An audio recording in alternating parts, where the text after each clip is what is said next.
साथियों, स्वागत है आपका self study classes with Sumit Jain YouTube channel में। तो साथियों, स्टार्ट हो चुका है आज का ये सेशन। सभी लोग एक बार वीडियो को लाइक जरूर कर दें, है ना। जितने भी हमारे साथी हैं दोस्तों, लाइक जरूर करना है आपको। और 2020 टेस्ट सीरीज ऐप पर बिल्कुल फ्री दोस्तों, है ना। इस 2020 टेस्ट सीरीज में आप भाग ले सकते हैं। सप्ताह में 2 दिन होती है, रविवार और गुरुवार, ठीक है। तो जिनको भी दोस्तों इस सीरीज में भाग लेना है वो सेल्फ स्टडी क्लासेस ऐप जरूर डाउनलोड कर लें, ठीक है। और दोस्तों ये चतुर्थ बैच स्टार्ट होने वाला है 1 जुलाई से। तो जिन भी साथियों को इसमें एडमिशन लेना है, इसमें दोस्तों आपको रिकॉर्डेड कोर्स तो पूरा मिलेगा ही, विस्तृत अध्ययन, टेस्ट, ट्रिक, सारी चीजें यहां पर मिलने वाली है, प्लस लाइव क्लास है ना।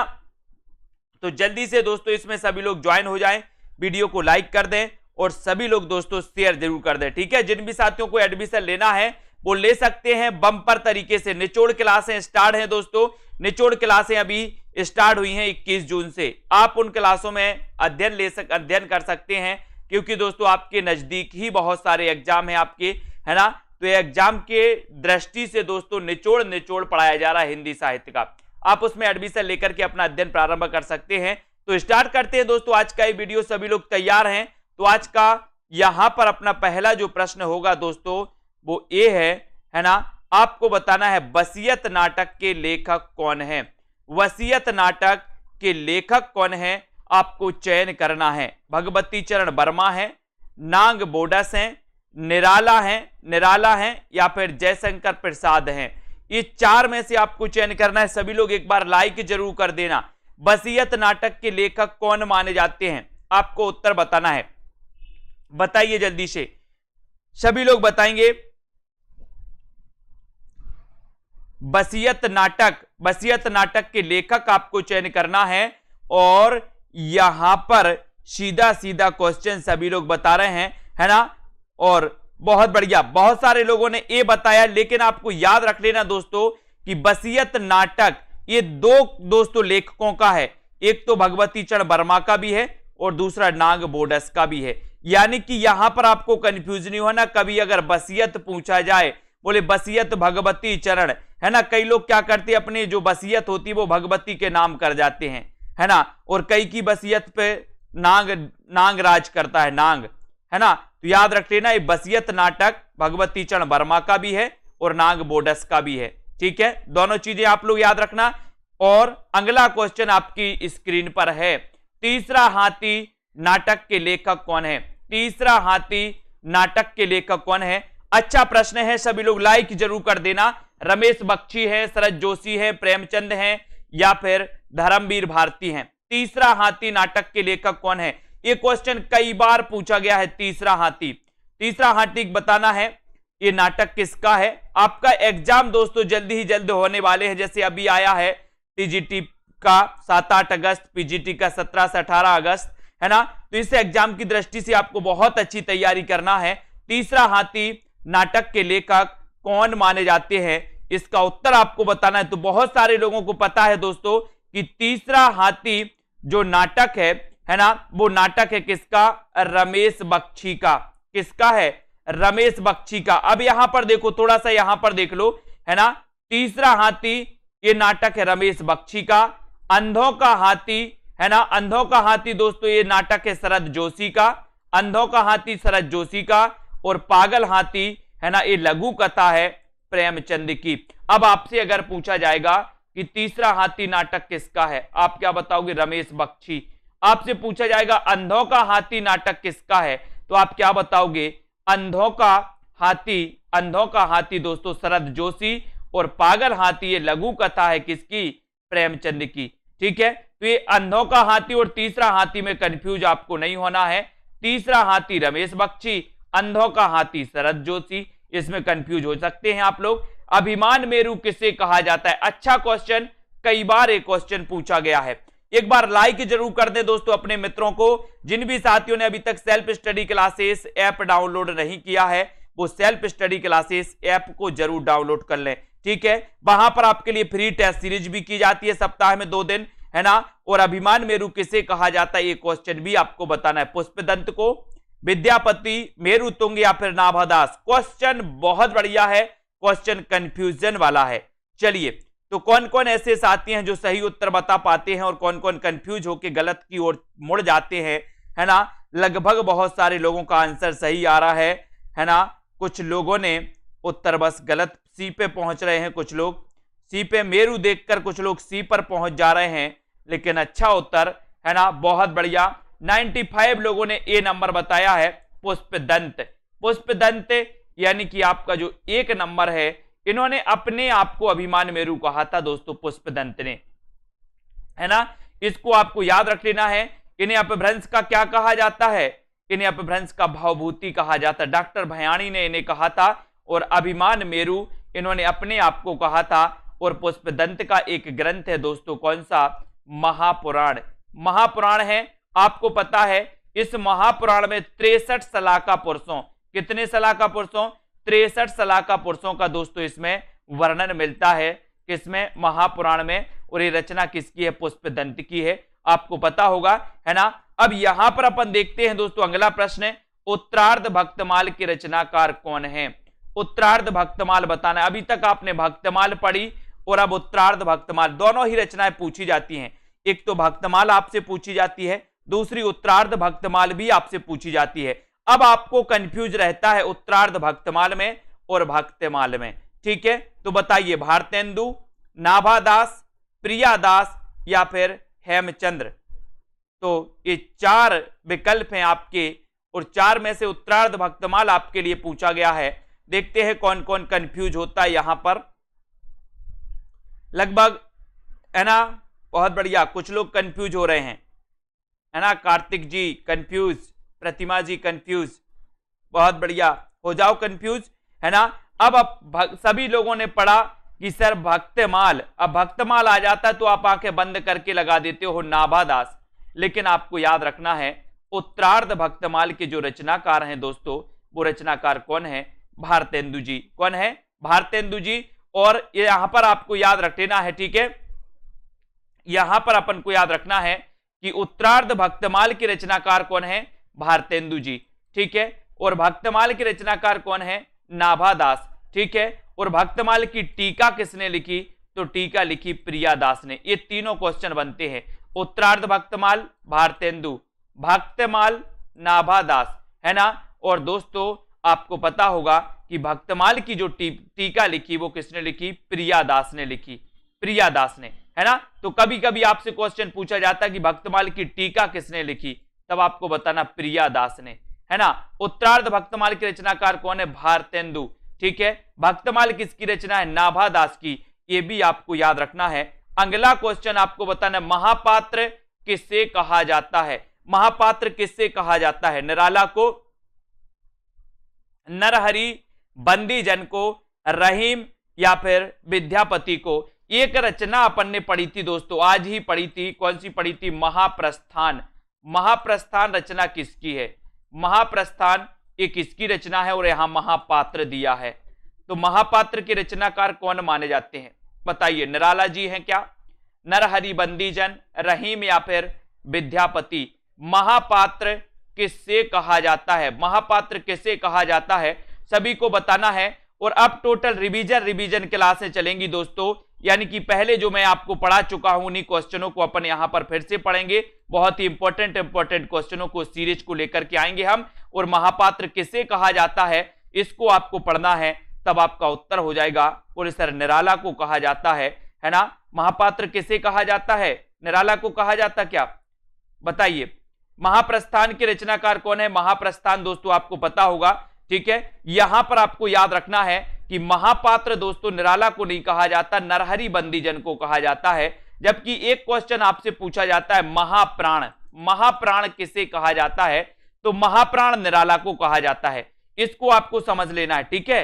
महाप्राण। अब यहां पर कई लोग कंफ्यूज हो जाते हैं, है ना। आपसे पूछा गया महापात्र, ऑप्शन में था निराला, आपने निराला लगा दिया, लेकिन आपको याद रखना है कि महापात्र कहा जाता है नरहरि बंदीजन को और महाप्राण कहा जाता है दोस्तों किसको? निराला को, है ना। और एक महाप्रस्थान एक दोस्तों रचना है, वो किसकी है? नरेश मेहता की, नरेश मेहता की, ठीक है। महाप्रस्थान रचना किसकी है? नरेश मेहता की। ओके, समझ गए सभी लोग। महापात्र, महापात्र, नरहरि बंदीजन, महाप्राण, निराला। वेरी गुड, बहुत बढ़िया आंसर। अगला क्वेश्चन, उसने कहा था कि रचनाकार कौन है। इतना अच्छा क्वेश्चन आपसे सरल क्वेश्चन पूछ लिया गया। कई बार ये रचनाएं पूछी गई हैं दोस्तों, है ना। जिनको इसका सन याद है, उसने कहा था, ये जो कहानी है वो सन भी कमेंट में लिखेंगे। उसने कहा था, ये बताना है कि रचनाकार कौन माने जाते हैं। चंद्रधर शर्मा गुलेरी, शैलेश मटियानी, नागार्जुन या फिर दिनकर।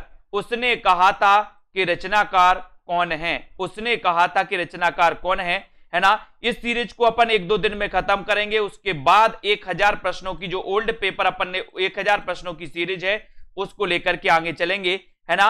उसने कहा था कि रचनाकार कौन है, और उसने कहा था कि आपने बताया कि सर ये रचना चंद्रधर शर्मा गुलेरी की है ना।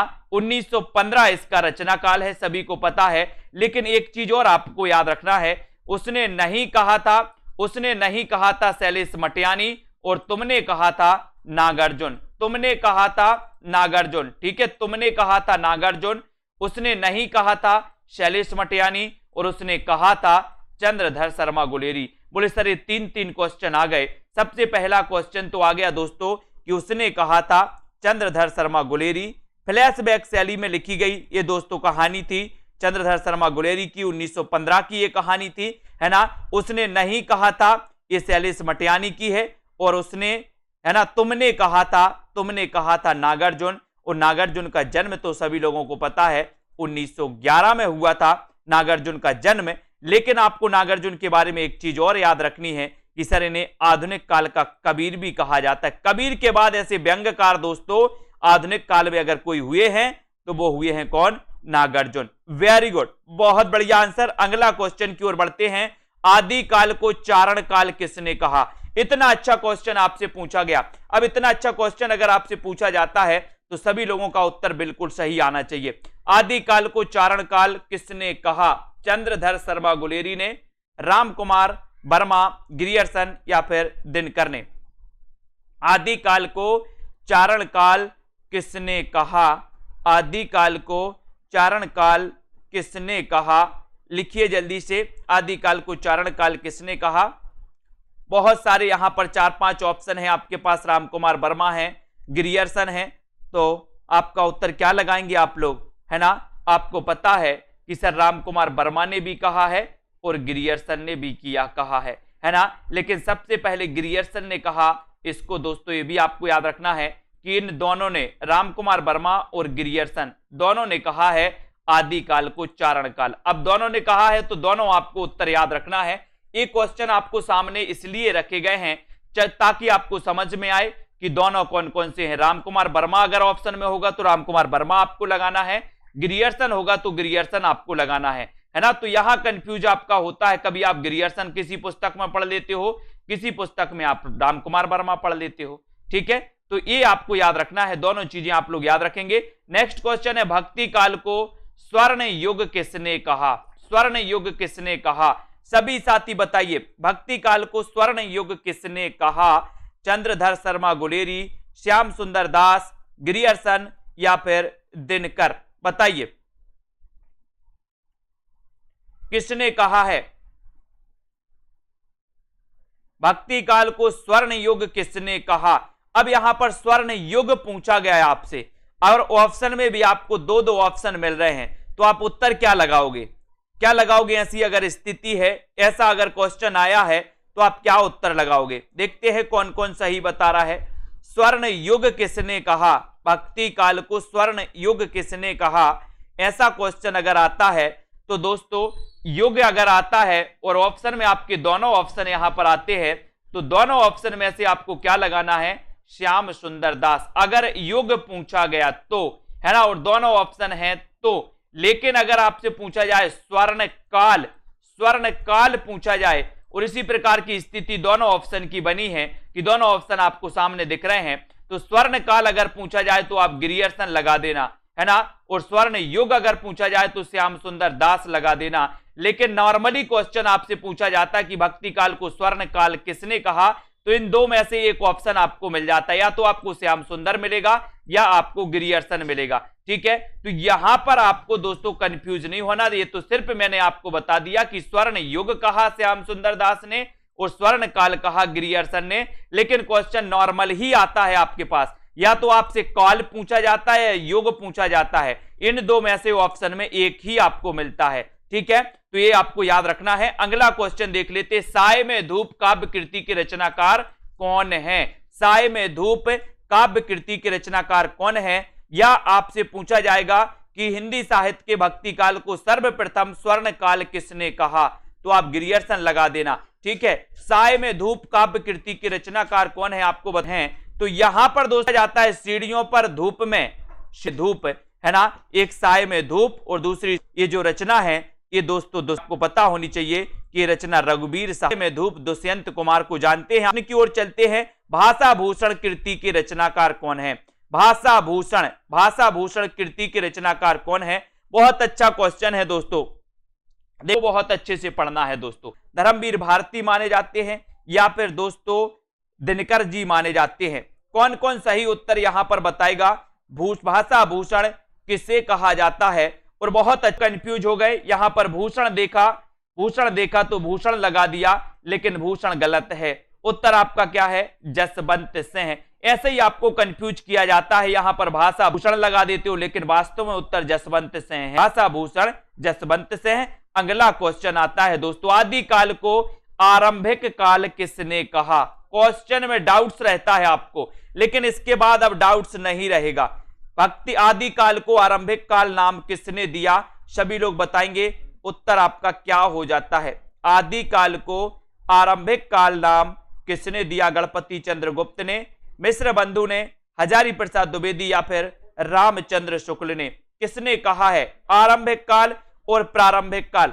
ये क्वेश्चन आपसे कई बार पूछे जाते हैं, लेकिन बहुत सारे लोगों ने बताया है कि सर अगर आरंभिक काल पूछा जाता है तो आप लगा देना मिश्र बंधु। मिश्र बंधु कितने भाई थे? 3 भाई थे। तीनों भाइयों के नाम आपको बताना है ना। आरंभिक काल आपसे पूछा गया तब आपका उत्तर मिश्र बंधु होगा, यानी कि आपका 1 नंबर होगा। अगर दोस्तों यहां आरंभिक ना होकर प्रारंभिक होता तब आप क्या लगाते? गणपति चंद्रगुप्त। प्रारंभिक काल गणपति चंद्रगुप्त, आरंभिक काल मिश्र बंधु, है ना। इसको आपको कंफर्म कर लेना। और मिश्र बंधु आरंभ से साथ में रहे, आरंभ से मिश्र बंधु साथ में रहे, इसलिए आरंभिक काल किसने कहा? मिश्र बंधुओं ने कहा। ठीक है, तो इस प्रकार से थोड़े थोड़े से जो डाउट्स वाले प्रश्न रहते हैं उनको अपन को पढ़ना जरूरी है। द्वैतवाद के प्रवर्तक कौन है दोस्तों? द्वैतवाद के प्रवर्तक कौन है? एक बहुत अच्छा क्वेश्चन आपके लिए है। द्वैतवाद के प्रवर्तक कौन माने जाते हैं? आपसे अद्वैत नहीं पूछा है, आपसे द्वैताद्वैत नहीं पूछा है, आपसे क्वेश्चन पूछा है कि द्वैतवाद के प्रवर्तक कौन माने जाते हैं। सभी लोग उत्तर बताएंगे। वीडियो को लाइक जरूर करना। जिन भी साथियों को एडमिशन लेना है, निचोड़ क्लास चल रही है हिंदी साहित्य की एग्जाम की दृष्टि से कौन कौन प्रश्न पूछे जाते हैं, है ना। द्वैतवाद के प्रवर्तक कौन माने जाते हैं, अगर ये क्वेश्चन अगर आपसे पूछा गया है तब आप उत्तर क्या बताओगे? और बहुत आंसर अच्छा आ रहा है दोस्तों। क्या आ रहा है? बोले सर ये द्वैतवाद के कौन हो जाएंगे? द्वैतवाद के निम्बार्काचार्य हो जाएंगे, अद्वैतवाद के शंकराचार्य हो जाएंगे, शुद्धाद्वैतवाद के वल्लभाचार्य हो जाएंगे। जब ये 3 आपको पता है तो चौथे का उत्तर अपना आप निकल आता है। बोले सर मध्वाचार्य, है ना। तो द्वैतवाद के प्रवर्तक कौन है? मध्वाचार्य। याद रख लेना, है ना। आपसे एक क्वेश्चन यहां से बाद से जरूर पूछा जाता है ना। तो ये द्वैतवाद के मध्वाचार्य, निम्बार्क द्वैताद्वैतवाद के, शंकराचार्य अद्वैतवाद के और वल्लभाचार्य शुद्धाद्वैतवाद के माने जाते हैं। ये प्रश्न आपका यहां पर ए नंबर की ओर आपका उत्तर चला जाता है। अगला क्वेश्चन है, हिंदी का जातीय कवि किसे कहा जाता है दोस्तों? हिंदी का जातीय कवि किसे कहा जाता है? सभी लोग बताएंगे क्या हो जाएगा इसका सही उत्तर, है ना। और हिंदी का जातीय कवि किसे कहा जाता है? इसका उत्तर विद्यापति, तुलसीदास, सूरदास या फिर केशवदास। इतना अच्छा क्वेश्चन है आपके लिए। सभी लोग लाइक जरूर करें। सेल्फ स्टडी क्लासेस का ऐप डाउनलोड कर लें, है ना। गुरुवार और रविवार को आपके लिए फ्री टेस्ट सीरीज करवाई जाती है। ठीक है, हिंदी का जातीय कवि किसे कहा जाता है? ये क्वेश्चन अगर आपसे पूछा गया है तब आपने उत्तर बिल्कुल सही लगाया है। बोले सर हिंदी का जातीय कवि अगर बात करोगे तो वो कहा जाता है तुलसीदास को। किसे कहा जाता है? तुलसीदास। तुलसीदास से एक रचना पूछी जाती है जो आपको बताना है कि विनय पत्रिका की भाषा क्या है। विनय पत्रिका की भाषा क्या है? एक क्वेश्चन आपसे बिल्कुल सरल है। मैंने आपको कई बार बताया तुलसीदास जी के बारे में कि तुलसीदास चंदन घिसे तिलक देत रघुवीर, सभी ने पढ़ा है और आपको पता है दोस्तों कि विनय पत्रिका की जो भाषा है वो भाषा कौन सी है? जल्दी से कमेंट में लिखे। हिंदी का जातीय कवि किसे कहा जाता है? तब आपका उत्तर है तुलसीदास, है ना। और विनय पत्रिका इनकी रचना है, तब आपका राइट आंसर होगा कि सर ये ब्रज भाषा में है। और मैंने आपको एक ट्रिक बताई थी तुलसीदास की, वो ट्रिक आपको याद रखना है क्योंकि तुलसीदास की इन रचनाओं से संबंधित पूछा ही जाता है। क्या याद रखना है? आपको याद रखना है कि जिसमें राम और मंगल आए। तुलसीदास की जो 12 प्रमाणिक रचनाएं हैं, 12 प्रमाणिक रचनाएं हैं, इन 12 प्रमाणिक रचनाओं में अगर आपको राम और मंगल जिसमें दिखता है वो अवधी की होंगी, जिसमें राम और मंगल दिखता है वो अवधी भाषा की होंगी, और जिसमें राम और मंगल नहीं दिखता वो कौन सी भाषा की होंगी? ब्रज भाषा की होंगी। मैंने आपको एक ट्रिक दे दिया है ना, इस ट्रिक को फॉलो करोगे आप दोस्तों कभी गलत नहीं कर पाओगे इनको, ठीक है। अगला क्वेश्चन है, मनोविश्लेषणवादी लेखक नहीं माने जाते, बताइए मनोविश्लेषणवादी लेखक कौन नहीं माने जाते? नंदुलारी वाजपेयी, जैनेन्द्र कुमार, ईला चंद्र जोशी या फिर अज्ञे? कौन नहीं माने जाते? सभी लोग बताएंगे। बहुत बढ़िया आंसर है ना, मनोविश्लेषणवादी लेखक कौन नहीं माने जाते। और यहां पर आपको अच्छा क्वेश्चन मिला है, बताइए। मनोविश्लेषणवादी उपन्यासकार आपने देखे होंगे दोस्तों, कौन नहीं माने जाते? ये क्वेश्चन आता ही है, इस क्वेश्चन को लिख लो अपनी पुस्तक में, है ना। इस पुस्तक में आप लिख लोगे इसको तो दोस्तों आपको मजा आ जाएगा। और मनोविश्लेषणवादी लेखक नहीं माने जाते, तब आपका उत्तर होगा कि जैनेन्द्र कुमार तो माने जाते हैं, ईला चंद्र जोशी तो माने जाते हैं, अज्ञे तो माने जाते हैं, लेकिन कौन नहीं माने जाते? बोले सर ये नंद दुलारे वाजपेयी नहीं माने जाते। नंद दुलारे वाजपेयी आपको पता है दोस्तों, ये प्रयोगवाद शब्द का इन्होंने प्रयोग किया था सबसे पहले। ये किस प्रकार के माने जाते हैं? सौष्ठववादी माने जाते हैं। कैसे माने जाते हैं दोस्तों? ये सौष्ठववादी माने जाते हैं नंद दुलारे वाजपेयी, है ना। ये वही नंद दुलारे वाजपेयी हैं जिन्होंने सुमित्रा नंदन पंत को दोस्तों क्या माना है? छायावाद का प्रवर्तक माना है। लाइक जरूर करते रहिएगा दोस्तों। अगला क्वेश्चन है, हिंदी के प्रथम आत्मकथाकार कौन है? अब ये क्वेश्चन आपके लिए डाउट्स वाला रहता है, जिसको मैंने आपको बहुत अच्छे से विस्तृत रूप से समझाया है। हिंदी के प्रथम आत्मकथाकार कौन है? बनारसीदास चतुर्वेदी, बाबू श्याम सुंदर दास, अंबिका दत्त व्यास या फिर भारतेंदु जी? तो ये 4 विकल्प हैं। हिंदी के प्रथम आत्मकथाकार कौन माने जाते हैं? कौन कौन उत्तर बताएगा? 4 विकल्प हैं। अच्छा क्वेश्चन है, सभी लोग बताएंगे। कितने लोग कंफ्यूज होते हैं वो भी देखते हैं। कौन कौन कंफ्यूज हो रहा है इस क्वेश्चन में? बहुत सारे लोग कंफ्यूज हो जाएंगे आज, है ना। हिंदी के प्रथम आत्मकथाकार कौन माने जाते हैं? और मैं बता रहा हूं कि इस क्वेश्चन में 80% लोग क्या हो जाएंगे? 80% लोग कंफ्यूज, गलत करेंगे इस क्वेश्चन को, है ना, क्योंकि उनको पता है कि सर बहुत बढ़िया, बहुत बढ़िया, है ना। यहां पर आपको याद रखना है कि हिंदी के प्रथम आत्मकथाकार कौन है। अगर ऐसा क्वेश्चन आपकी दोस्तों पेपर में आता है तब आपको उत्तर लगाना है बाबू श्याम सुंदर दास। क्या लगाओगे? बाबू श्याम सुंदर दास। हिंदी के प्रथम आत्मकथाकार कौन है? अगर ऐसा क्वेश्चन आपके पेपर में आता है तब आपको उत्तर बाबू श्याम सुंदर दास लगाना है ना। ये बनारसीदास चतुर्वेदी नहीं थे, ये बनारसीदास जैन थे, बनारसीदास जैन थे। बहुत सारे लोग कंफ्यूज हुए, है ना, और गलत कर दिया क्वेश्चन। हमेशा गलत करते हैं, मैं आपको बता दे रहा हूं दोस्तों। इस प्रकार से अगर क्वेश्चन आए तो आपको बाबू श्याम सुंदर दास लगाना है, जो आपका बिल्कुल सही आंसर है। उसके बाद यहां आते हैं, इस चीज को पढ़ो। मैं कहता हूं बार बार कि जो एडमिशन लेते हैं वो इसी चीज का फायदा उनको होता है कि सर एक एक चीज पता चलती है कि सन 1641 ईस्वी में बनारसीदास जैन ने ब्रज भाषा पद्य में अर्ध कथानक की रचना की, जिसे हिंदी की प्रथम प्राचीनतम आत्मकथा माना जाता है ना। हिंदी की प्रथम प्राचीनतम आत्मकथा कौन सी है?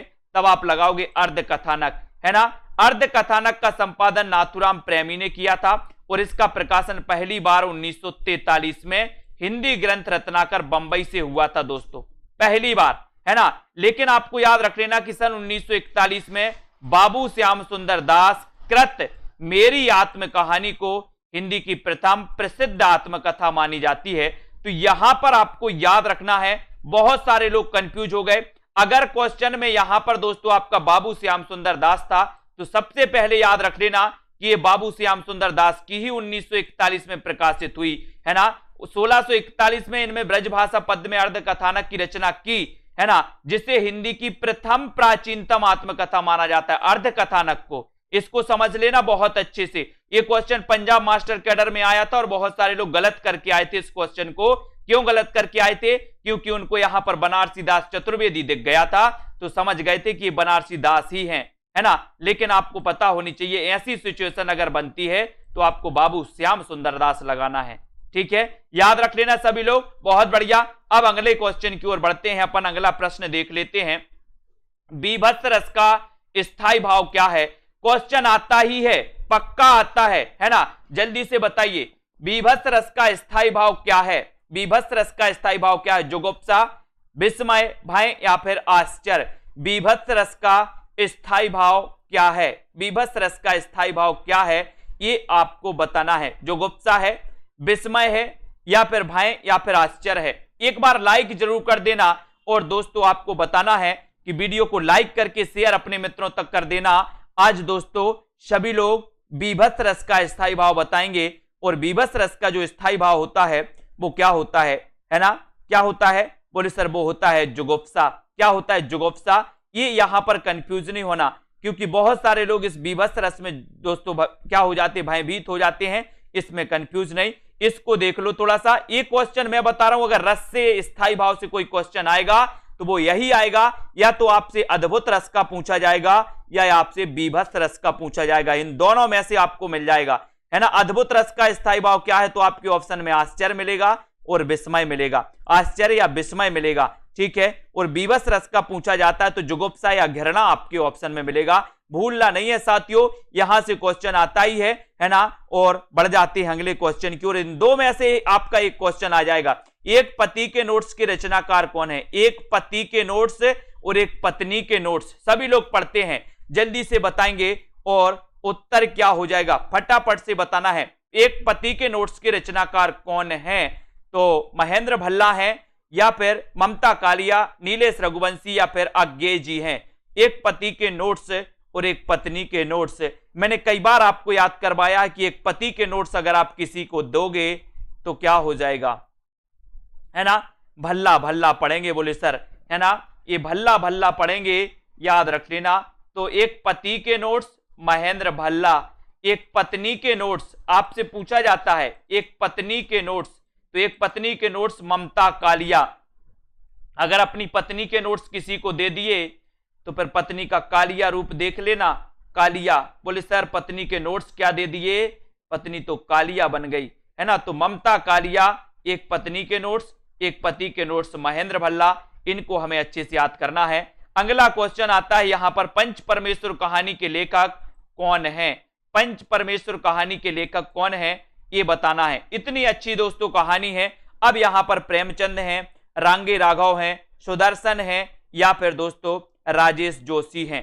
बताइए। बहुत अच्छा क्वेश्चन, लाइक जरूर कर दें सभी लोग, वीडियो को अपने मित्रों तक शेयर जरूर कर दें। पंच परमेश्वर कहानी के लेखक की क्लास रोज 9 बजे होती है और टीजीटी पीजीटी वाले हमारे जितने भी साथी हैं दोस्तों लग जाएं बिल्कुल अध्ययन करने और पढ़ने रहें। और बहुत अच्छे से यहां पर सीरीज है ना, मात्र 1-1.5 महीने में दोस्तों आपको 1500 क्वेश्चन की एक सीरीज करवाई जाएगी जो आपके लिए मोस्ट इंपॉर्टेंट होगी, है ना। जो मैं ओल्ड में आपको पढ़ा भी चुका हूं एक बार और फिर से ये सीरीज करवा दूंगा। तो जिनने पढ़ लिया उनका रिवीजन हो जाएगा, जिनने नहीं पढ़ा वो हो जाएगा। जिन भी साथियों को एडमिशन लेना है वो आज ही self study classes app download कर लें। और यहां पर जब ऐसी स्थिति बनती है तब आपको याद रख लेना है दोस्तों कि ये पंच परमेश्वर कहानी ये प्रेमचंद की बस आपने पढ़ी है, लेकिन आपको पता होनी चाहिए कि सर ये पंच परमेश्वर जो कहानी है वो रांगे राघव की भी है, रांगे राघव की भी है और दोस्तों प्रेमचंद की भी है ना।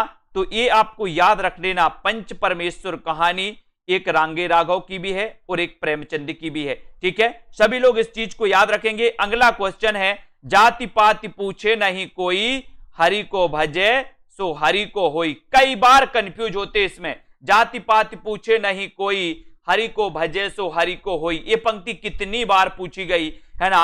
और एक पंक्ति आती है कि जाति ना पूछे साधु के, जाति ना पूछिए साधु की, चाहे पूछ लीजिए ज्ञान, है ना, यही पूछा जाता ना।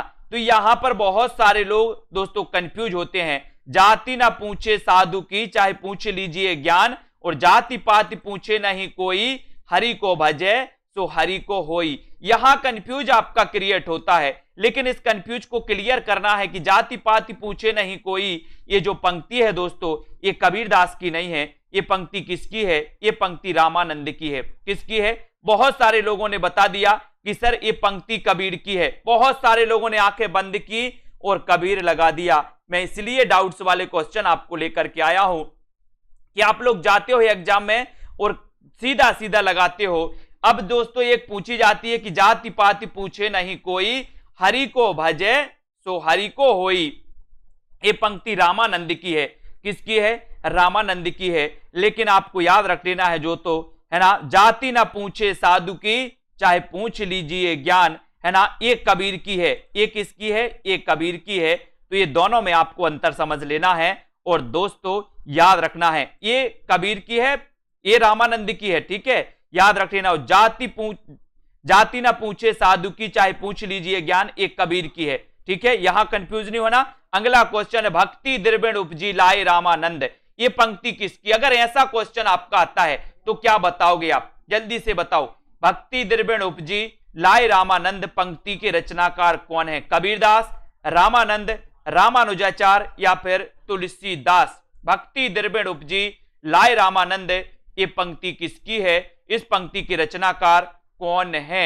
इसका उत्तर आपको चयन करना है। लाइक सभी लोग कर दें। सेल्फ स्टडी क्लासेस ऐप को आज ही डाउनलोड कर लें, है ना। पेड क्लास में दोस्तों हिंदी साहित्य की निचोड़ क्लासें चल रही हैं। मात्र 1199 में आप एडमिशन लेकर के बहुत अच्छे से अध्ययन कर सकते हैं। अंतिम दिनों में हिंदी साहित्य का निचोड़ कोर्स, है ना, हिंदी साहित्य के लगभग 2000 प्रश्नों की टेस्ट सीरीज आपको मिलेगी। ट्रिकी वीडियो, डाउट्स वाले वीडियो, ये सारी चीजें वहां पर मिलने वाली हैं। और भक्ति द्रविण उपजी लाए रामानंद, बोले सर ये पंक्ति रामानंद की नहीं, ये पंक्ति किसकी है? कबीर की है। किसकी पंक्ति है? ये कबीर की पंक्ति है। यानी कि ये नंबर आपका बिल्कुल सही हो जाएगा। ये नंबर जिन्होंने लगाया है, सिर्फ इतना ही पूछा जाता है, भक्ति द्रविण उपजी लाए रामानंद, तो यहां पर आपको ये नंबर बिल्कुल सही बताना है। नेक्स्ट क्वेश्चन है, कविता, नई कविता के प्रतिमान के लेखक कौन है? अब देखते हैं कौन कौन कंफ्यूज होता है ना। हमें तो सिर्फ आपको बताना है दोस्तों कंफ्यूज कौन होता है, बताइए। अब बहुत सारे लोग यहां पर डाउट्स लेते हैं दोस्तों, इसको भी मैं क्लियर कर दे रहा हूं। यहां पर याद रख लेना कि जब यहां पर ऑप्शन में डॉक्टर सत्येंद्र है ही नहीं, तो जो सत्येंद्र वाले हमारे खिलाड़ी हैं, डॉक्टर सत्येंद्र वाले, वो डॉक्टर सत्येंद्र का राग अपना अलग कर दो। यहां पर ऑप्शन में कबीर आ रहा है तो आपको कबीर लगाना है सीधा सीधा, नहीं तो आप डॉक्टर सत्येंद्र की ओर, किसी पुस्तक में आपको डॉक्टर सत्येंद्र मिल जाता है, लेकिन उसमें भी दोस्तों अंतर है। यहां पर जब कबीर दास है तो आप डॉक्टर सत्येंद्र की ओर मत दौड़ो, है ना। यहां पर आओ, नई कविता के प्रतिमान के लेखक कौन है? नई कविता के प्रतिमान के लेखक कौन माने जाते हैं, ये भी आपको बताना है। सभी लोग बताएं, नई कविता के प्रतिमान और कविता के नए प्रतिमान। एक क्वेश्चन आता है कविता के नए प्रतिमान, है ना, और एक पूछा जाता है नई कविता के प्रतिमान। ये दो क्वेश्चन आपको डाउट्स में डाल देते हैं, तो आप क्या उत्तर बताओगे? क्या उत्तर बताओगे? जल्दी से बताओ। नई कविता के प्रतिमान और कविता के नए प्रतिमान, तो यहां पर आपको नई, मैंने आपको याद करवाया है कि सर नई नई लक्ष्मी पकड़ना है, नई नई लक्ष्मी पकड़ना है। सभी लोग पकड़ते ना नई नई लक्ष्मी, है ना। जैसे नोटबंदी हुई तो नई नई लक्ष्मी पकड़ रहे थे, सब लोग बोले 200 का नोट हमें दे दे, नई नई, है ना। तो नई नई लक्ष्मी, अगर नई शब्द पहले आ रहा है तो आपको लक्ष्मी पकड़ना है, नई नई, तो याद रख लेना। और कविता शब्द पहले आ रहा है तो कविता किसी का नाम है तो नामवार से है। दो क्वेश्चन सेम है, याद रख लेना। नई कविता के प्रतिमान लक्ष्मीकांत वर्मा और कविता के नए प्रतिमान नामवर से हैं, नामवर से हैं। दोनों क्वेश्चन मोस्ट इंपॉर्टेंट हैं, दोनों क्वेश्चन आपसे पूछे जाते हैं, आपको कंफ्यूज भी करते हैं। ठीक है, अगला क्वेश्चन, महज डिप्टी राष्ट्रकवि किसे कहा जाता है? राष्ट्रकवि तो आपको पता है कि सर राष्ट्रकवि कहा जाता है किसको? राष्ट्रकवि तो पता है कि सर मैथिली शरण गुप्त को कहा जाता है। इनकी रचना है दोस्तों 1912 की। 1912 की कौन सी रचना है? भारत भारती रचना है 1912 की, जिसके कारण दोस्तों मैथिली शरण गुप्त को प्रसिद्धि मिली और इसी के कारण महात्मा गांधी जी ने दोस्तों इन्हें राष्ट्रकवि की उपाधि दी थी। इनको आपको याद रखना है। महज डिप्टी राष्ट्रकवि किसे कहा जाता है? तब आपका राइट आंसर क्या हो जाएगा? है ना, तब आपका राइट आंसर हो जाएगा क्या, दिनकर जी। और दिनकर की के बारे में पढ़ना है कि सर इनका जन्म तो 1908 में हुआ था, है ना। इनकी रचना होंकार, होंकार हमें दिन में भरना है तो होंकार इनकी रचना है। बोले सर इनकी रचना कुरुक्षेत्र, है ना, इनकी रचना कुरुक्षेत्र, इनकी रचना रश्मि रथी, इनकी रचना परशुराम की प्रतीक्षा, कई बार पूछी जाती है। इनकी रचना उर्वशी जिसे ज्ञानपीठ पुरस्कार मिल गया था, है ना। और मैथिली शरण गुप्त की रचना भारत भारती दोस्तों, जिसके कारण इन्हें राष्ट्र कवि की उपाधि दी गई। इन्हें राष्ट्र कवि और डिप्टी राष्ट्र कवि दिनकर जी को कहा जाता है, इसको भी आपको याद करना है। कवियों का कवि शमशेर बहादुर को कहा जाता है, ये क्वेश्चन भी आपको माइंड करना है, सेट करना है। अगला क्वेश्चन है दोस्तों, हार की जीत कहानी के रचनाकार कौन है। इतना अच्छा क्वेश्चन आया। अब देखते हैं कौन कौन सही उत्तर बताता है। हार की जीत कहानी के रचनाकार कौन है, प्रेमचंद हैं, सुदर्शन हैं, शमशेर बहादुर हैं या फिर अज्ञेय हैं। सभी लोग बताएंगे हार की जीत कहानी के रचनाकार कौन माने जाते हैं। इतना अच्छा क्वेश्चन है आपका, बढ़िया प्रश्न है, सभी लोग बताएं। अब ऐसे क्वेश्चन आपसे पूछे जाते हैं दोस्तों, ये रचना कई बार पूछी गई है ना। और दोस्तों देखते हैं कौन कौन ने अभी तक पढ़ा है। सिर्फ आपने सुदर्शन पढ़ा था, लेकिन किसी ने ये नहीं बताया कि सर हार की जीत एक रचना प्रेमचंद की भी है।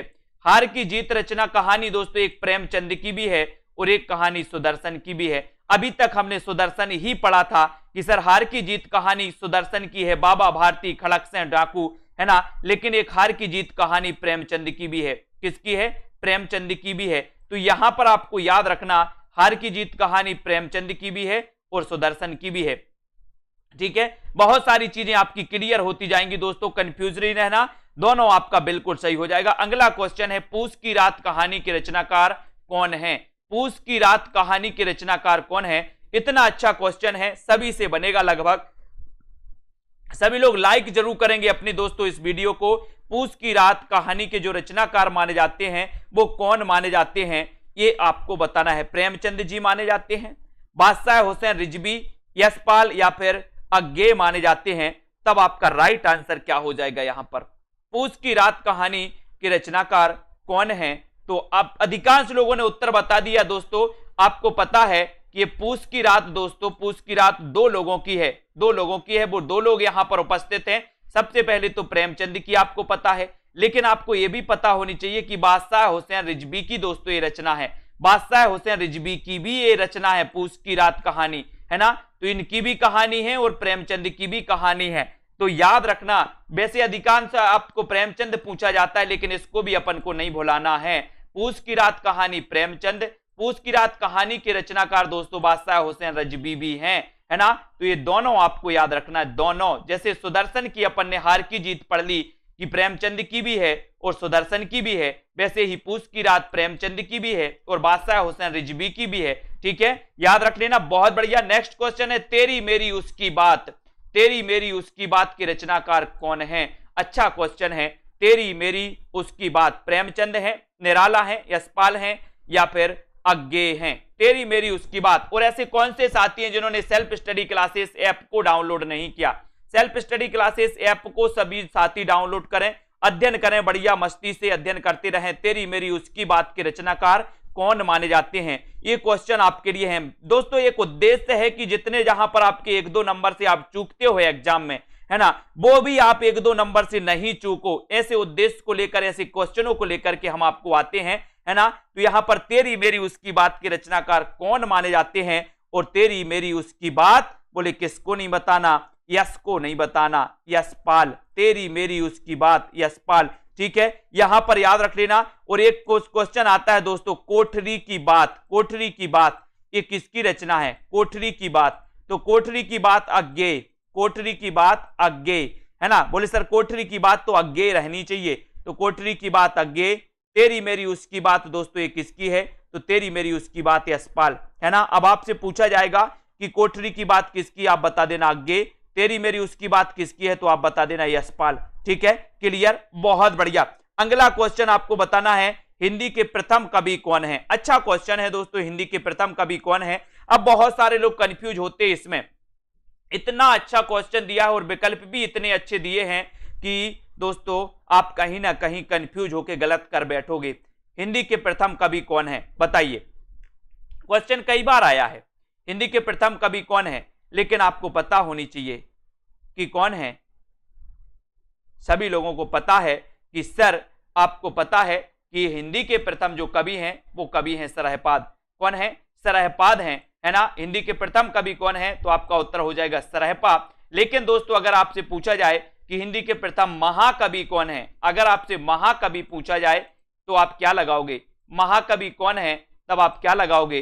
तब आपको चंद्र बरदाई लगा देना है। लेकिन अगर आपसे पूछा जाए कि राम कुमार वर्मा ने, किसने? राम कुमार वर्मा ने। दोस्तों राम कुमार वर्मा ने हिंदी का प्रथम कवि किसे माना, तब आप किसे लगाओगे? स्वयंभू, है ना। तो ये पूरे क्वेश्चन आते हैं। कभी कभी आपने ये नहीं सोचा कि सर हिंदी की प्रथम रचना तो श्रापकाचार है ना, हिंदी की प्रथम रचना तो श्रापकाचार है, लेकिन हिंदी के प्रथम कवि सरहपाद कैसे हो गए, है ना। ये भी आपने कभी नहीं सोचा। सोच लेना थोड़ा सा कि हिंदी के प्रथम कवि तो दोस्तों सरहपाद हैं, जबकि हिंदी की प्रथम रचना तो श्रापकाचार है। श्रापकाचार के रचनाकार देवसेन है। श्रापकाचार का रचना काल 933 ईस्वी है और इसे हिंदी की प्रथम रचना होने का गौरव प्राप्त है, ये सभी को पता है। तो यहां पर हिंदी के प्रथम कवि को लेकर कंफ्यूज नहीं होना, सरहपाद आपको लगाना है। अगर आपसे पूछा जाए हिंदी के प्रथम महाकवि कौन है तो चंद्रबरदाई लगाना है। अगर पूछा जाए कि रामकुमार वर्मा ने किसे माना तो स्वयंभू को बताना है, ठीक है। अगला क्वेश्चन आपको बताना है बिहारी और देव के रचनाकार कौन है? बिहारी और देव, ये क्वेश्चन कई बार आया है। बिहारी और देव के रचनाकार कौन है ये बताओ। भगवान दीन है, कृष्ण बिहारी हैं, प्रताप नारायण मिश्र हैं, या फिर हरिऔध हैं। तो बिहारी और देव के रचनाकार कौन माने जाते हैं? सभी लोग लाइक जरूर कर देना दोस्तों, है ना। इसी प्रकार से आपको वीडियो को लाइक अपने मित्रों तक शेयर करते रहना है। बहुत सारे प्रश्नों पर अपन यहां पर दोस्तों डिस्कस करते हैं और आगे बढ़ते जाते हैं, है ना। बिहारी और देव के रचनाकार कौन माने जाते हैं? इतना अच्छा क्वेश्चन और बहुत बढ़िया क्वेश्चन है दोस्तों। बिहारी और देव, है ना, बिहारी और देव भगवान दीन माने जाते हैं और भगवान दीन आपका बिल्कुल श्रेष्ठ उत्तर हो जाता है। बिहारी और देव के रचनाकार भगवान दीन है, यानी ये नंबर आपका बिल्कुल सही होता है ना। और दोस्तों इस रचना में इन्होंने बिहारी को श्रेष्ठ बताया है ना। तो ये भगवान दीन का बिहारी आपका बिल्कुल सही हो जाएगा। सेल्फ स्टडी क्लासेस ऐप को जरूर डाउनलोड करेंगे सभी लोग दोस्तों। त्रिलोचन का वास्तविक नाम क्या है? वो ही क्वेश्चन दोस्तों जो आपके एग्जाम में पूछे जाते हैं, है ना। यहां वहां की बातें नहीं, सिर्फ एग्जाम के प्रश्नों पर फोकस करना है। त्रिलोचन का वास्तविक नाम आपको पता है, क्वेश्चन आता है त्रिलोचन से। सोनेट लेखन के लिए कौन जाने जाते हैं? तो सोनेट लेखन के लिए जाने जाते हैं त्रिलोचन। इनका वास्तविक नाम क्या है? वास्तविक नाम आपको बताना है, बताइए, है ना। अपन ने आपने पढ़ा होगा कि मैं उस जनपद का कवि हूं, मैं उस जनपद का कवि हूं, है ना। आपको पता है, सभी लोगों ने देखी होगी, एक रचना पढ़ी होगी। और दोस्तों ताप के ताए हुए दिन भी पढ़ी है त्रिलोचन की, आपको पता है। और त्रिलोचन का वास्तविक नाम क्या है ये अगर आपसे पूछा गया है तब आपका उत्तर हो जाता है वैद्यनाथ मिश्र। वैद्यनाथ मिश्र यही है क्या त्रिलोचन का वास्तविक नाम, या फिर वासुदेव सिंह है? बहुत सारे लोगों ने वैद्यनाथ मिश्र लगा दिया, जबकि उत्तर वासुदेव सिंह है ना। बहुत सारे लोग दोस्तों कंफ्यूज हो गए क्योंकि आपने पढ़ा था नागार्जुन का वास्तविक नाम। आपको क्या धुन बंधी थी कि सर वैद्यनाथ, लेकिन वैद्यनाथ इसका आंसर गलत है। क्या है? गलत। त्रिलोचन का वास्तविक नाम वासुदेव सिंह है दोस्तों। और नागार्जुन का वास्तविक नाम था क्या? नागार्जुन का वास्तविक नाम क्या था? वैद्यनाथ मिश्र। नागार्जुन का वास्तविक नाम क्या था? वैद्यनाथ मिश्र। और त्रिलोचन का वास्तविक नाम था वासुदेव सिंह, है ना। बोले सर आओ देखा ना ताओ और लगा दिया वैद्यनाथ। नहीं लगाना भैया, इसी प्रकार से पढ़ते रहना है। और आज आपने एहसास किया होगा इस क्लास को देख करके, लगा होगा कि हमने अभी तक जो पढ़ा है वो तो सब क्या है, वो तो सब क्या है। बोले सर इतना कंफ्यूज क्रिएट करते ये क्वेश्चन, है ना। तो बहुत बढ़िया दोस्तों, धन्यवाद। अगर वीडियो अच्छा लगा हो तो अपने मित्रों तक शेयर कर देना और सेल्फ स्टडी क्लासेस ऐप को डाउनलोड कर देना, है ना। और इसी प्रकार से अध्ययन करते रहें। रोज रात्रि 9 बजे ये क्लास होती है, रोज रात्रि 8 बजे एक दोस्तों ट्रिकी वीडियो आएगा आपका हिंदी साहित्य का, उसको भी आप देख लेना। अब हिंदी का व्याकरण का नहीं आएगा, एक ट्रिकी वीडियो आएगा, वो भी सभी लोग देख लेना, ठीक है। और इसी प्रकार से अध्ययन करते रहें, बढ़ते रहें आगे। और दोस्तों बहुत अच्छा, यहां पर आप एडमिशन ले सकते हैं इस कोर्स में, है ना। यहां पर कोर्स पूरा रिकॉर्डेड कंप्लीट कोर्स हो चुका है। यहां पर आप दोस्तों इसमें एडमिशन ले सकते हैं। विस्तृत अध्ययन, जहां पर टेस्ट हैं, ट्रिक भी हैं, डाउट्स वाले आपके वीडियो भी हैं, बहुत सारी चीजें हैं। और इसमें आप एडमिशन लेकर के अध्ययन करेंगे तो और मजा आएगा आपके लिए। लास्ट दिनों में दोस्तों एक अच्छा मौका है, मात्र 1199 में आप पढ़ सकते हो, जहां पर लाइव निचोड़ क्लासें भी स्टार्ट है। निचोड़ के माध्यम से आपको वो सुपर चीजें बताई जाती हैं जो आपके लिए एग्जाम की दृष्टि से महत्वपूर्ण है। ठीक है, तो बहुत बहुत गीतिका जी, आकाश जी, रश्मि जी, लवली जी, दारसू जी, अब दोस्तों इतनी तैयारी आपको करना है, युद्ध स्तर की तैयारी में लग जाइए आप लोग, है ना। अभी तक जो पढ़ा है उसको रिवीजन कर डालिए और दोस्तों अध्ययन करिए। आगे के कुछ टॉपिक आपके लिए हैं वो मैं करवा दे रहा हूं।